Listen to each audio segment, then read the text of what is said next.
The Bodhisattva and Social Life. The central theme of the Lankavatara has been explained as being the attainment of an insight into the inmost consciousness, and to attain this we have seen that the sutra approaches the subject in two ways, logical and psychological.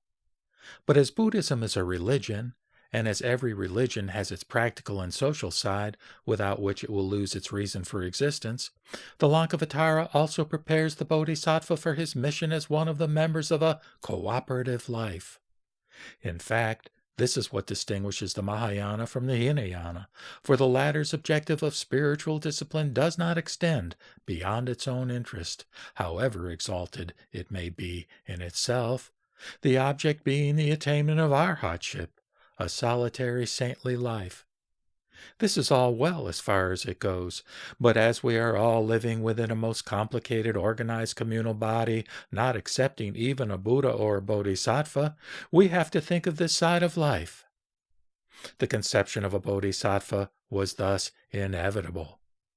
If he attained to a state of self-realization which he finds so full of peace, bliss, and strength, his natural desire is to impart it to his fellow beings.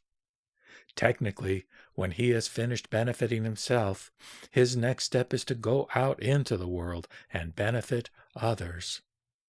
In reality, he cannot do good for himself without letting others share in it. The sutra, therefore, now proceeds to tell the reader what is the practical, that is, social life of the Bodhisattva. It may be said that the object of gaining an insight into the inner truth of things is really to qualify oneself for social work. Before proceeding, a question may be raised as to the value of doing anything for others, inasmuch as, according to the doctrine of self-mind only, there is nothing or nobody in the world that can be the object of salvation, or upon whom any kind of benefit may be bestowed. From the absolutely idealistic point of view, we may even ask if life at all is worth living. Is it not really much ado about nothing that the Bodhisattva should try to save the world when the latter is no more than the illusion of his own mind? Is it not really like a monkey trying to take hold of the moon in water?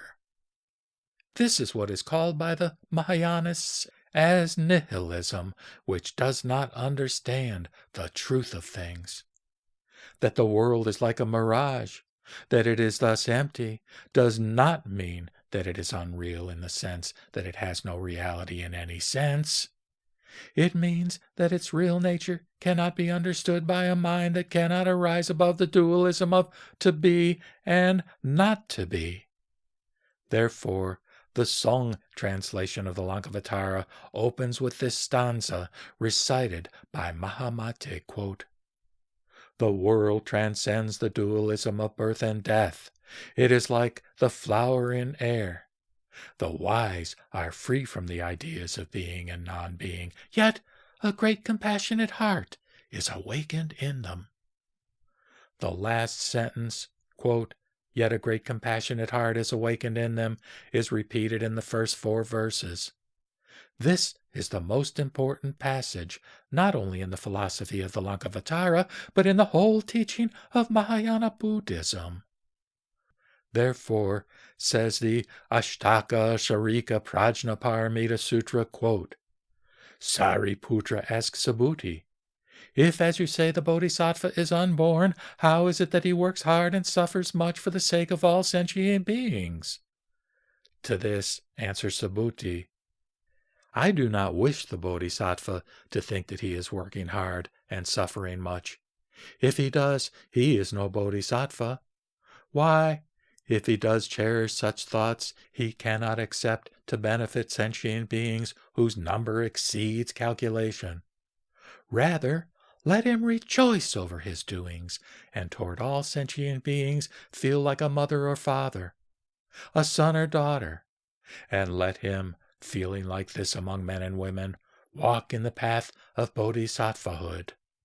Further than that, let him feel toward all beings as if they were himself, and think, If I am to be completely free from all woes, let them also be so in the same measure. I cannot leave them to their fate. I must save them from the innumerable pains they suffer, and even if I were cut up to pieces many times over, I would not cherish any uncharitable feeling toward them."